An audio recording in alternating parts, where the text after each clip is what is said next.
আমার বোন মেঘার আজকে জন্মদিন, তো সন্ধেবেলার দিকটাতেই কিন্তু আমরা সকলে মিলে চলে গেছিলাম মামা বাড়িতে। আর ওখানটায় গিয়ে তো দেখতে পেলাম যে অনুবনু আর একটা বোন মিলে সুন্দর করে সমস্ত কিছু সাজাচ্ছিল। আর তারপরে মেঘা রেডি হয়ে আমাদের বাড়িতে চলে এসেছিলো আমার ফোনে একটুখানি ফটো তোলার জন্য। আর তারপরে আমি চলে গেছিলাম শাড়ি পরে। ও বাবা, যা গরম পড়েছিল আজকে, মানে সেদিনটাতে। তো যাই হোক, এখানটায় আমি, আমার বোন, দাদু মিলে কয়েকটা ফটো তুললাম। আর আমার বোন না ক্যামেরাটা ধরেছিল, একদমই ভালো ধরতে পারছিল না, তাই জন্য একটু বেঁকে বেঁকে যাচ্ছিলো। তো যাই হোক, তারপরে কিন্তু আশীর্বাদের পালা হচ্ছিল। মামা, মামি, তারপরে মাসিরা সবাই মিলে কিন্তু একে একে মেঘাকে আশীর্বাদ করলো।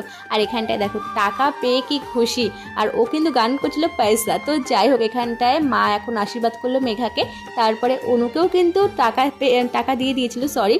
তারপরে এই যে আমরা 3 বোন মিলে মেঘাকে আশীর্বাদ করলাম। আর এতটাই লম্বা, যার জন্য কিন্তু আমরা হাত পর্যন্ত পাচ্ছিলাম না।